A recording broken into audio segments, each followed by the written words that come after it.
M. Charette.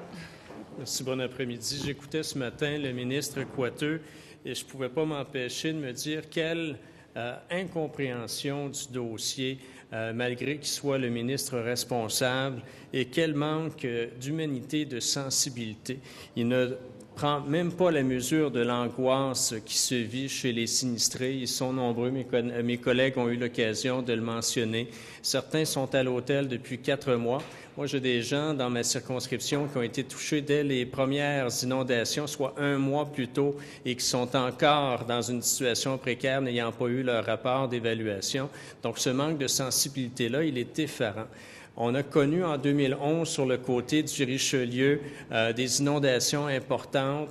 On aurait espéré que le gouvernement apprenne de cette expérience-là. On aurait espéré que cette fois-ci, le traitement des demandes, l'accompagnement des sinistrés soit plus adéquat. Mais non, on est en présence d'un gouvernement libéral qui, malheureusement, n'a pas pris la mesure de ces catastrophes humanitaires, parce qu'il y a de l'humanitaire là-dedans, il y a des sentiments, il y a des familles qui sont prises au dépourvu par leur situation. Donc, on est en présence d'un gouvernement qui, malheureusement, n'a pas su s'adapter au sérieux de la situation et qui se montre tout simplement incapable de trouver des solutions.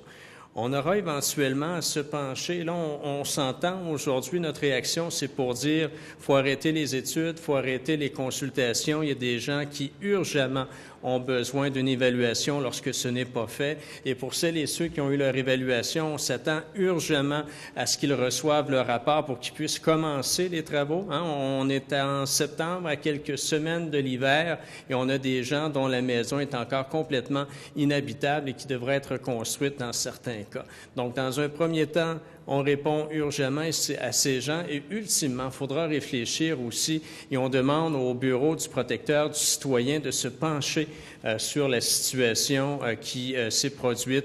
Les ratés gouvernementaux qui sont nombreux, mes collègues l'ont dit, qui ont reporté plusieurs fois les échéanciers. Donc, on espère qu'à terme, le protecteur du citoyen pourra se pencher sur la situation de sorte qu'on apprenne de ses erreurs et manifestement, encore une fois, c'est pas le gouvernement libéral qui a démontré la sensibilité nécessaire. On parle de familles. D'ailleurs, on a un porte-parole de ces familles sinistrées qui va s'adresser à vous dans quelques instants.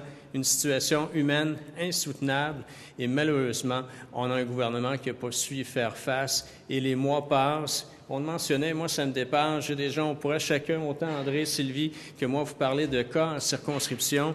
J'ai plusieurs familles qui sont encore à l'hôtel, mais une en particulier, et c'est absolument inconcevable, les coûts de réparation auxquels on s'attend sont moins élevés que le coût que le gouvernement a dû assumer jusqu'à maintenant au niveau de l'hôtel.